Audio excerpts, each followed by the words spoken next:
Olá a todos, eu sou o professor Chico. Vamos hoje conversar um pouco sobre movimento circular uniforme. A ideia da aula de hoje é a gente buscar diferenciar duas grandezas que estão envolvidas no movimento circular: a velocidade escalar e a velocidade angular. Traçar essas diferenças é fundamental para o bom entendimento do assunto. A ideia no movimento circular é que o mesmo movimento ele sempre pode ser avaliado de duas formas diferentes. O mesmo movimento eu posso pensar escalarmente ou angularmente. Como é que isso pode acontecer? Um exemplo simples está aqui. Se na circunferência um objeto sai de um ponto A da circunferência, indo em direção a um ponto B na circunferência, esse movimento de A para B pode ser avaliado escalarmente, ou seja, pensando na distância percorrida por esse corpo, ou esse mesmo movimento pode ser pensado angularmente, pensando no quanto esse corpo desloca em ângulo. São duas grandezas diferentes. A grandeza escalar, distância, e a grandeza angular, ângulo. Essas duas grandezas são diferentes, porém, a avaliação é equivalente. Como assim, Chico? Vamos lá, olha bem. O primeiro passo é como essa grandeza está relacionada com essa. Se a gente lembrar, uma volta na circunferência, a distância equivalente a uma volta corresponde a 2πr, é o comprimento da circunferência.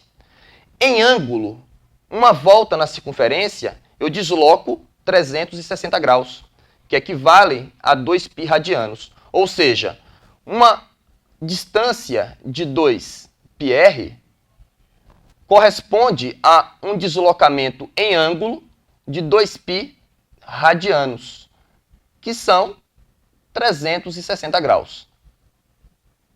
Isso significa que, para uma distância genérica ΔS, quanto que equivale o deslocamento angular Δθ? Olha, fazer isso é estabelecer uma relação entre a distância e o ângulo. A relação entre essas grandezas é fundamental para eu conseguir relacionar as velocidades, que é o tema principal da aula de hoje.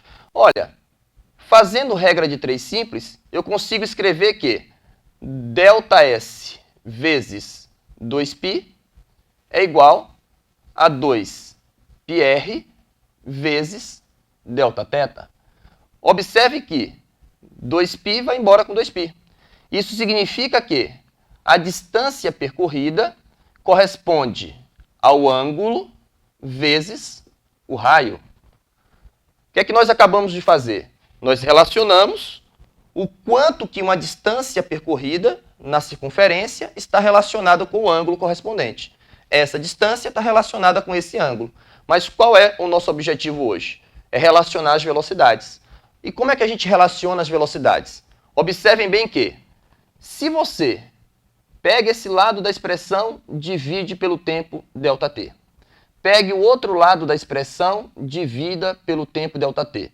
Matematicamente, isso é possível. Ou seja, eu posso pegar uma expressão, dividir pelo mesmo fator.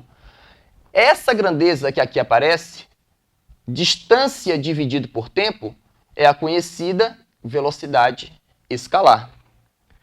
Essa grandeza que aqui aparece, ângulo variando com o tempo, ângulo por tempo, isso é velocidade angular vezes o raio. Ou seja, começamos relacionando deslocamento com ângulo. E a essa relação do deslocamento com ângulo, chegamos na relação entre as velocidades. Ou seja, um mesmo movimento pode ser avaliado de duas formas, escalarmente ou angularmente.